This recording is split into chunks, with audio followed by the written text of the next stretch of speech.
네, 이번 주 취재기 시간입니다. 여수 MBC 김단비 기자와 함께하겠습니다. 어서 오십시오. 안녕하세요. 반갑습니다. 네, 반갑습니다.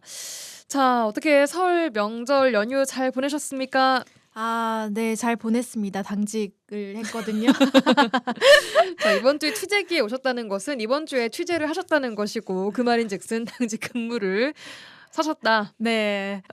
자, 이번 주에 취재기 바로 들어볼 텐데 보니까 리포트 보니까 요즘에 조건 없이 필요한 먹거리들을 그냥 가져갈 수 있는 가게가 생겼다고 하는데 이게 정부의 새로운 지원 사업인 거죠? 뭡니까? 네, 맞습니다.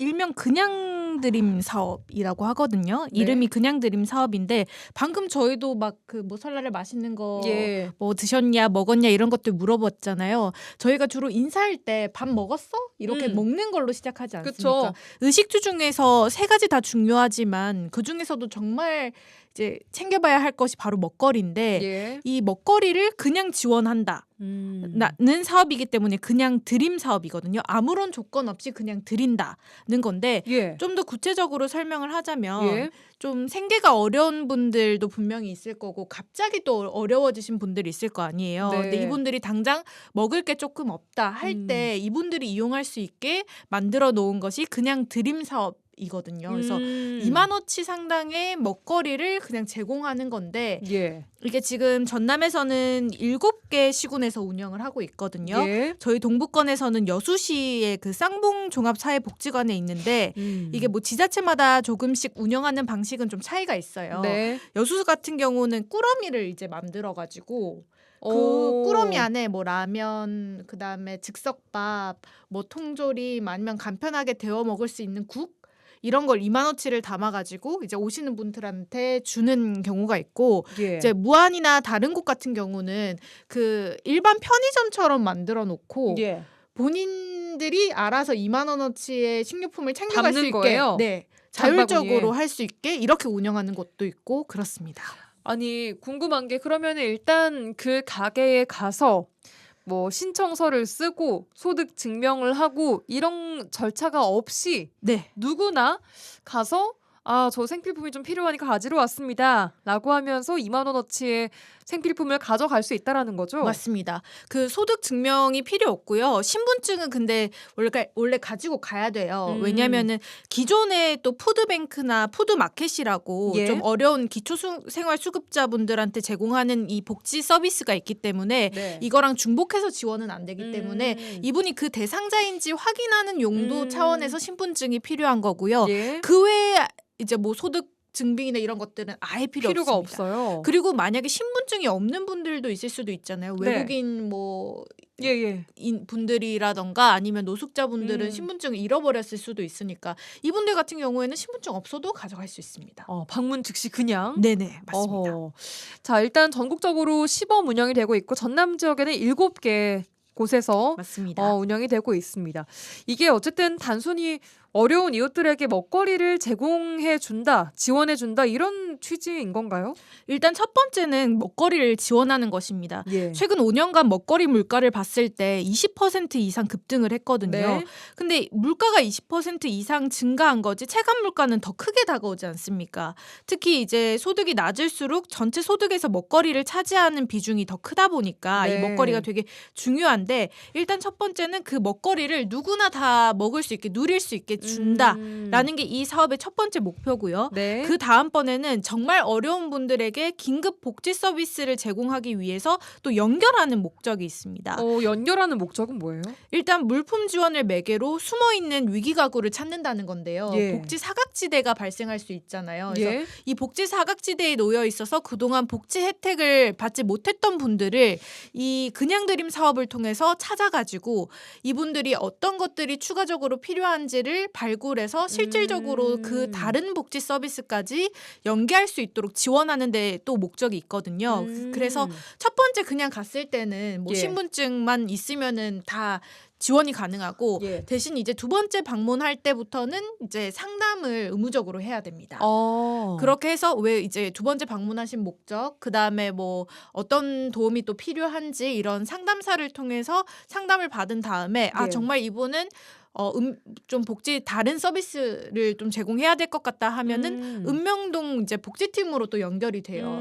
그렇게 해서 다른 복지까지 지원을 받을 수 있도록 하는 것이 이 사업의 원래 목표라고 하면 될 것 같습니다. 그렇군요. 이게 한 달에 한 번 정도 이용할 수 있는 제한이 있다고 들었는데 맞습니까? 네, 맞습니다. 기본적으로 한 달에 한 번 이용하는 것이 제한인데요. 근데 이것도 운영하는 시군마다 좀 유도리 있게 운영을 하도록 돼 있습니다. 그래서 굳이 한 번뿐만이 아니라 정말 또 어려운 분들이 있는 경우에는 또 이용하신 그 지자체 상황에 따라서 또 이용할 수 있습니다. 네. 자, 그런데 일단 한 달에 한 번 이용을 하고 그 다음 달에 근데 또 왔어요. 만약 같은 분이. 네네. 그럴 경우에는 추가적인 상담이 들어간다는 거죠. 그래서 네, 이분이 맞습니다. 어떤 상황에 처해 있는지 맞습니다. 또 위기 가구가 아닌지 어떤 도움 필요한지 이런 것들을 조금 더 체계적으로 상담을 통해서 그렇죠. 지원할 수 있는 것들을 알아내겠다라는 것이 취지라는 거죠. 예, 맞습니다. 그래서 원스톱 지원 체계를 구축하는 것이 이 사업의 목표라고 돼 있거든요. 예. 그래서 물품 지원을 매개로 숨어있는 위기 가구를 찾고 또 반복 이용 시에는 의무적으로 복제 상담을 하게끔 이렇게 돼 있고요. 물론 위기 가구를 찾는 것도 목표지만 아까 말씀드렸다시피 정말 내가 급하다. 이런 분들을 위해서 마련된 곳이기 때문에 그리고 가난하다는 것을 증명한다는 것 자체가 좀 힘들잖아요. 당연히 누려야 할 복지 혜택을 포기하시는 분들도 분명히 있을 수도 있거든요. 그런 것들을 이제 다 덜어내기 위해서 그냥 신분증만 있으면 누구나 이제 다 이용할 수 있다라고 보시면 됩니다. 그렇군요. 실제 현장에 다녀오셨을 것 같은데 이용자들 반응 또 어떤 분들이 주로 이용을 하고 계시던가요? 먼저. 주로 이제 어르신분들이 좀 많이 오시더라고요. 예. 뭐 같이 오신 분들도 있고 따로 오신 분들도 있고 그리고 어르신분들도 많지만 또 이제 또 그 개 중에는 중장년층 어르신은 아닌데 그런 분들도 이제 오셔가지고 받아가시는데 이게 매일마다 여는 게 아니에요. 아, 그래요? 일주일에 2번 정도 그 지자체마다 날짜가 정해져 있는데요. 예. 여수 같은 경우는 화요일, 수요일 오후 1시부터 3시 사이에 그 쌍봉 종합사회복지관을 찾아가시면 되는데요. 예. 많을 때는 한 5, 60명이 대기번호를 이제 받아가지고 받아가시고, 네네. 예. 뭐 제가 갔을 때는 그 정도까지는 아니었지만 많을 때는 한 50명에서 60명 정도 찾아오신다고 하더라고요. 그렇군요. 오신 분들 반응은 좀 어떻습니까? 일단 되게 도움이 된다는 반응들이 많죠. 이런 제도가 사실 작년 12월부터 시범 도입이 됐기 때문에 뭐 예. 아직 모르는 분들도 많지만 일단 알고 찾아오신 분들은 정말 많이 도움이 된다라고 말씀들을 많이 해주셨고 예. 또 주위에도 좀 얘기를 해줘야 되겠다 이런 반응들이 있었습니다. 네, 아직 초기여서 많은 분들이 모르실 수도 있을 것 같은데 초반에 이 정책 나왔을 때 너무 포퓰리즘 정책이 아니냐라는 우려가 나왔습니다. 아무나 다 가져갈 수 있으면 이거 외제차를 끌고 와서도 가져갈 수 있는 것이냐? 이거 무료니까 그냥 금방 돈 날 것이다. 이런 걱정의 목소리가 나왔었는데 실제 현장은 좀 어떻습니까? 네, 이런 말들이 나왔었던 것도 저도 알고 있는데요. 실제로 근데 이렇게 막 뭐 외제차 타고 와서 뭐 가져간다거나 누구나 봐도 좀 괜찮은데 이제 와서 가져간다거나 그런 상황은 이제 없다고 그 운영하는 측에서는 예. 얘기를 하더라고요. 예. 그리고 또 이게 힘든 부분이 뭐냐면 이제 뭐 한 번 가져가고 2번, 3번 이렇게 아니면 이 지역 가서 받아가고 또 저 지역 가서 네. 받아가고 이런 경우도 있을 수도 있잖아요. 네네네. 근데 이게 방지가 돼 있는 게 뭐냐면 전산 시스템을 활용하도록 돼 있습니다. 그래서 이용하신 분은 자동적으로 전산에 등록이 돼서 체킹이 되는 거예요? 네, 중복 이용을 실시간으로 방지를 일단 하고 있고요. 그래서 예. 여수에 탔다가 또 뭐 인근 시군에 가서 또 가져갔다가 이런 일은 이제 발생할 수 없다.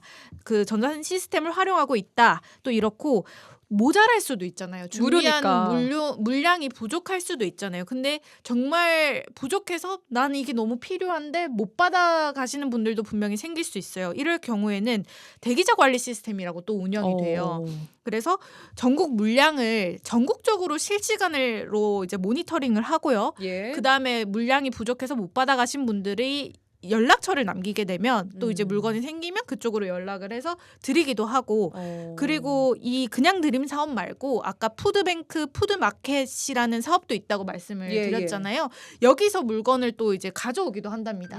혹시나 부족하거나 모자란다고 하면 푸드뱅크나 푸드마켓에서 이제 물건을 좀 가져와서 또 나눠드리고 있고 이런 시스템이 전산 시스템이 잘 구축이 돼 있는 것 같습니다. 나름대로 체계를 잘 갖춰 나가고 있다라고 네. 좀 해석이 됩니다. 지금은 시범 운행 중이지만 앞으로 아까 5월 달부터 본격적으로 확대 운영을 한다고요? 네, 일단 작년 12월부터 전국 56곳에서 시범 사업을 시작했고요. 그다음에 5월부터는 본 사업에 들어가는데 전국적으로 150곳으로 확대될 예정입니다. 그리고 이제 정부는 2027년까지 전국 모든 시군구에 이 그냥드림 사업장을 설치하겠다는 방침입니다. 예. 사실은 이게 새로운 복지 모델이라고 할 수 있을 텐데 이게 앞으로 잘 자리를 잡아 나가려면 또 어떤 것들을 잘 해나가야 될지 또 앞으로 어떤 의미로 다가올지 궁금합니다. 일단은 뭐 첫 번째 그냥 가져가시는 분들 그 분들의 먹거리를 보장한다는 것도 있지만 정말 또 중요한 거는 위기가구를 찾는 거지 않습니까? 예. 그래서 이번에 사후 관리를 통해서 또 전국적으로 좀 잘 된 사례를 보니까 예. 에너지 취약계층을 발굴해서 전기료랑 난방비를 지원한 사례가 있더라고요. 그래서 에너지 바우처를 또 제공하는 사례가 있더라고요. 그래서 이렇게 정말 그 도움이 필요한 가구를 찾아서 어떤 도움이 필요한지를 파악해서 그렇게까지 확장하는 것. 그래서 결국에는 그 복지의 사각지대에 놓인 분들을 점점 좁혀 나가는 것이 이 제도가 나아가야 할 방향이 아닐까 생각됩니다. 예, 알겠습니다. 자, 오늘은 여수 MBC 김단비 기자와 함께 그냥 드림 사업 관련해서 들어봤습니다. 고맙습니다. 감사합니다.